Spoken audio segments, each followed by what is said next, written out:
Inni jalqabaa dandeettii fi fedhiin gabaa hojii wal simuu dhiisu.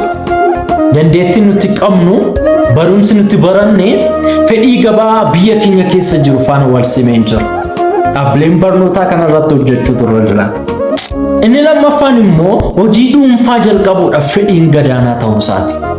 Baay'een namoota yoo eebbifamanii ba'an hojjetaa mootummaa ta'uudhaaf CV isaanii baatanii walii gadi fiigu.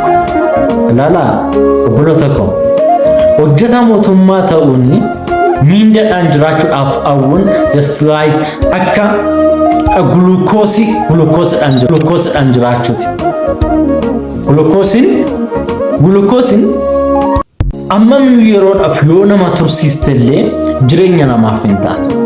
Isa kana beekaa. Isa kanaafuu furmaanni maalidha ree? Tokko dhaabbilee barnootaati. Dhaabbileen barnootaa barnoota hojii irratti hundaa'e kennuutu irra jiraata. Internshiippii fi hojii shaakalaa babal'isuutu irra jiraata. Inni kan biraa gama mootummaatiin. Mootummaan investimentii jajjabeessuutu irra jiraata. Akkasuma warshaalee adda addaa babal'isuu, tiiveetii fi leenjii ogummaa cimsuu, daldala xixiqqaa jajjabeessuutu irra jiraata. Daldaltoonni ammoo hojii uumuudhaan namoota qacaruu qabu. Fakkeenyaaf dhaabbanni tokko naannoo keenyatti jiraate taanaan soosaayitiin naannoo sanaa irraa fayyadamuutu irra jiraata. Dhaabbileen adda addaa, baankonni, dirjitoonni adda addaa namoota qacaruu qabu jechuudha. Akkasuma dargaggoonni keenya immoo hojii mootummaa qofa hin eegina.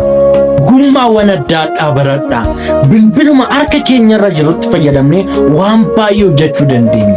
Kanneen akka digital marketingii, AI fayyadamuudhaan, accounting software, graphic design, YouTube hojjechuu, online business adda addaa, freelancing ta'uudhaan waan baay'ee hojjechuu ni dandeenya jechuudha. Xumura irratti hojii dhabdummaan rakkoo mootummaa qofa miti. Rakkoo barnootaa, rakkoo hawaasaa, rakkoo diinagdee kana hundatu walitti qabame.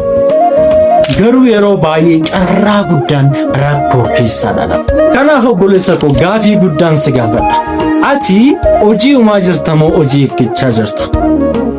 Yaada keessan koomentii jala naa kaa'a.